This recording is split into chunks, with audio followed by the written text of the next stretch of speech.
په 2014 کې د امریکا د ملي امنیتي اژانس یا NSA یو کارکونکي د امریکا حکومت ځینې محرمانه اسناد د ګارډین مجلې ته ورکړل. هغه کارکونکی ايډوارډ سنوډن وو. د محرمانه اسنادو خلاصه دا وه چې د امریکا ملي امنیتي اژانس د امریکا د خپلو خلکو جاسوسي کوي پرته له دې چې له کانګرس نه اجازه واخلي. کله چې ګارډین دا خبر نشر کړ نو په ټوله نړۍ کې خپور شو. له دې رسوایۍ نه وروسته د ټولو نظر په ايډوارډ سنوډن باندې شو او په یو ډول یې نړیوال شهرت پیدا کړ.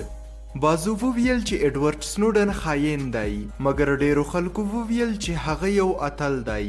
اوس موږ د هغه په کار باندې کار نه لرو او یوازې غواړو چې په خپله ايډوارډ سنوډن په ښه ډول درو پیژنو. د 1983 کال د جون په 21مه د شمالي کارولینا په الیزابت ښار کې ايډوارډ جوزف سنوډن نړۍ ته راځي. هغه هم کاملا په یو نظامی کورنۍ کې، پلاری نظامی، ترونه نظامی، ماماګان نظامی او حتی نیکونه هم نظامی. نو په همدې خاطر هغه داسې تربیه شو چې نظامیانو ته یې ډیر درناوی کاوه.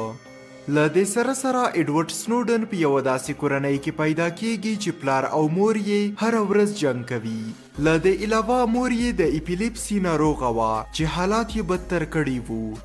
ايډوارډ ښوونځي ته تللو مګر زره اهمیت یې هم نه ورکاوه. له دې سره چې یو ذهین شاګرد و مګر د ټولو امتحانونو نمرې یې کمې وې. کورنۍ دنده او درس دومره ورته بې اهمیته وو چې تر څو په 1988 کال کې هغه وخت چې په لیسه دوره کې و ورته سپارچه ورکړل شوه او له ښوونځي وویستل شو. کله چې له لیسې دورې وشړلو هغه لږ ځان ته فکر وکړ او لاړ د GED امتحان یې ورکړ. GED یو داسې امتحان دی چې له هغه کسانو څخه اخیستل کیږي کوم چې نه دي توانیدلي لیسه دوره خلاصه کړي او د دې عمومي امتحان څخه د کامیابېدو په صورت کې ورته د GED سند ورکول کیږي، د کوم په واسطه چې کولی شي عادي پوهنتونونو ته داخل شي. ايډوارډ سنوډن همداسې کوي او د ان اریونډل کمیونټي کالج ته داخليږي. په دې پوهنتون کې یې د کمپیوټر ساينس پوهنځی ویل پیل کړل.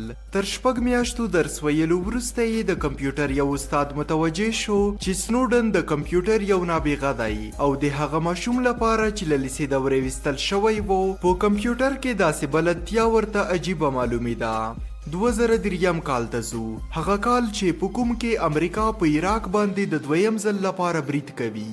تر دې جنگ وروسته د امریکا پوځ اعلان وکړ چې هر څوک چې غواړي نو پوځ ته دې راشي ځکه سرتیرو ته ضرورت لرو. د ايډوارډ سنوډن پلار، مور او فامیل یې چې ټول نظامیان وو دا تمه یې لرله چې سنوډن به پرته له څه ویلو پوځ ته لاړ شي. په هر صورت نظام ته دننه شو مګر د نظامي تمریناتو په جریان کې د دواړو پښو هډوکي ضربه ویني نو له همدې امله یې کور ته لیږي او ورته وایي چې نه دې غواړو.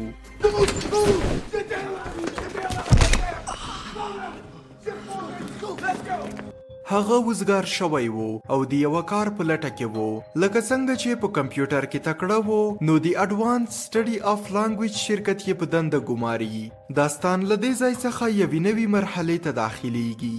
هغه شرکت چې سنوډن پکې ګمارل شوی وو یو دولتي شرکت وو چې د NSA تر نظر لاندې یې کار کاوه، یعنی د امریکا ملي امنیتي اژانس.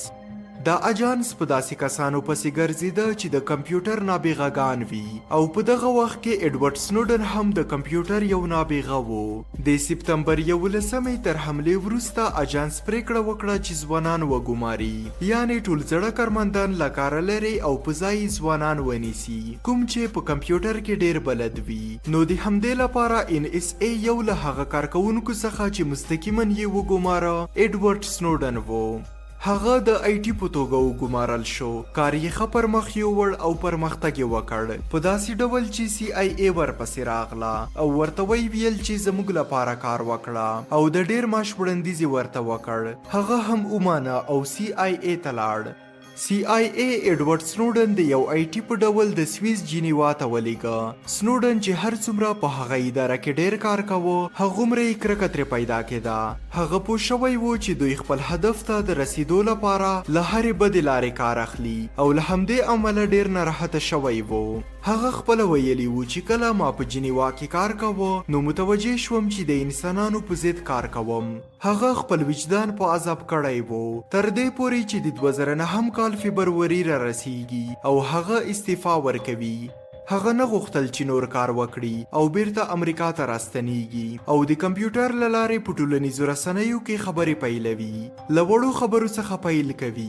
مثلا وایي چې ستاسې د تقاعد پیسې ټولې خوري. دغه خبرې یې کولې مګر چا ورته ډیر اهمیت نه ورکاوه ځکه چې نه هم مشهور و او نه هم ډیر فالوور لرل.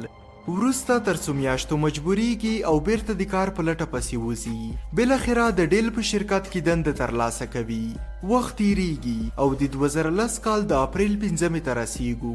هغه وخت چې د جولین اسانج ویکیلیکس ویب سایټ تر ټولو مشهور رازونه افشا کوي. کچېرې مو د جولین اسانج ویډیو لیدلی وي حتما پوهیږئ. په بغداد کې د هلیکوپټر له لوري په کورنیو باندې ډزې کول. په همدې وخت کې چې سنوډن د ډیل لپاره کار کوي په یو ډول د NSA کارکونکی هم دی. سمه ده چې ورته کار نه کوي مګر استعفا یې نه ده ورکړې. سنوډن چې کله په بغداد کې د هلیکوپټر ویډیو ویني ډیر ناراحته کیږي. د همدې لپاره څنګه چې تر اوسه د NSA کارمند وو نو کولی شول چې کمپیوټرونو ته یې داخل شي او ډیره پلټنه وکړي او همدا کار یې وکړ. غوښتل یې پوه شي چې دوی څه کارونه کوي. سنوډن چې څومره ډیره پلټنه کوله هغومره ډیر یې عجیب و غریب خبرونه پیدا کول.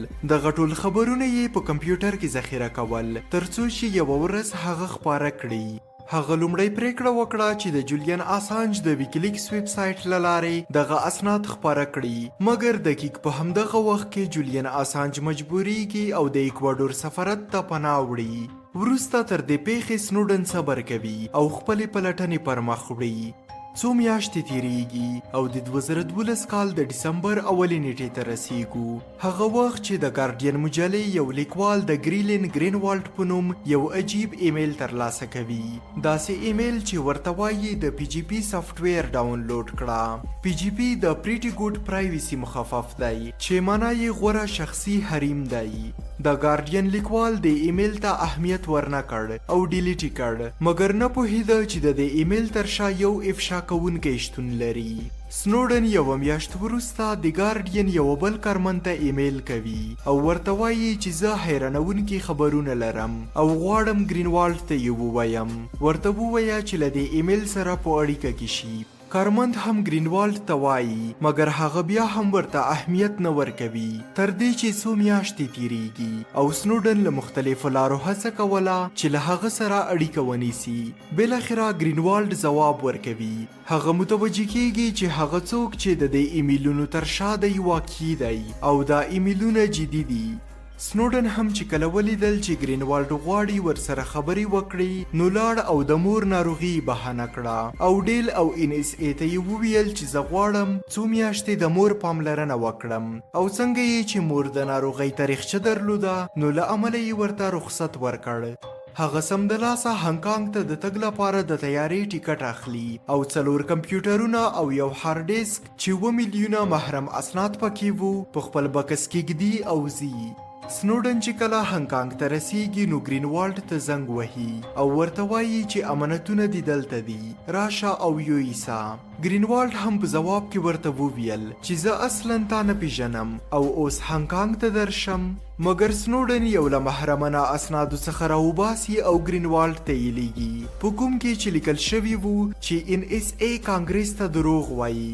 ګرینوالډ وایي او څه یو خبر. له سنوډن پوښتي چې نور څه لرئ. هغه ورته وایي چې ډیر داسې خبرونه لرم مګر اول باید هانګکانګ ته راشي. ګرینوالډ سمدلاسه ټیکټ اخلي او د ګارډین له 2 نورو لیکوالانو سره هانګکانګ ته ځي. هغوی د سنوډن څیره نه ولیدلی او ورته ویل چې موږ به څنګه تا وپیژنو.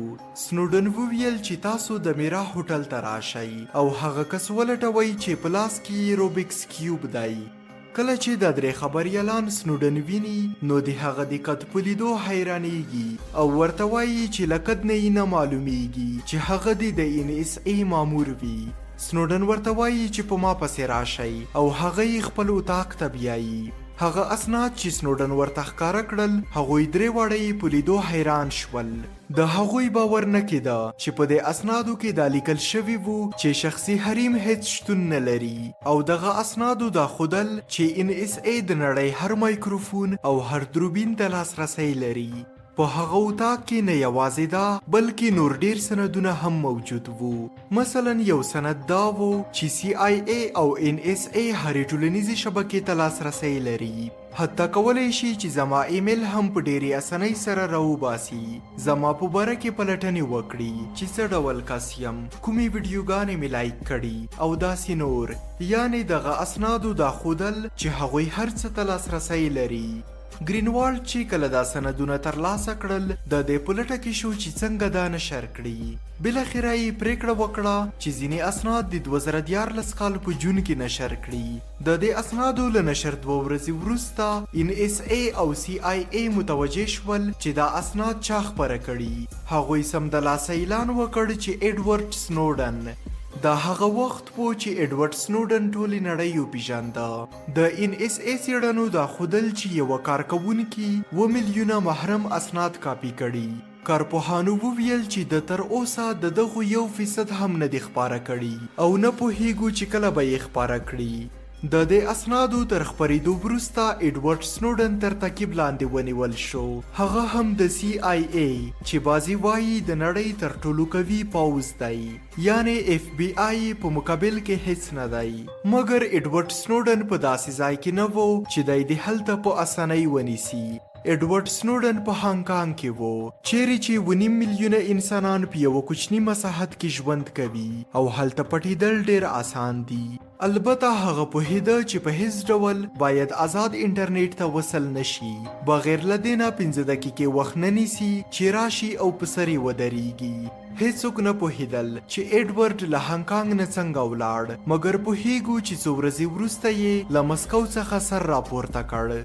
کله چې سنوډن مسکو ته ورسید نو ولادیمیر پوتین خبریالانو ته وویل چې سنوډن یو تښتېدلی کس دی چې موږ نه دی غوښتی مګر خپله راغلی دی.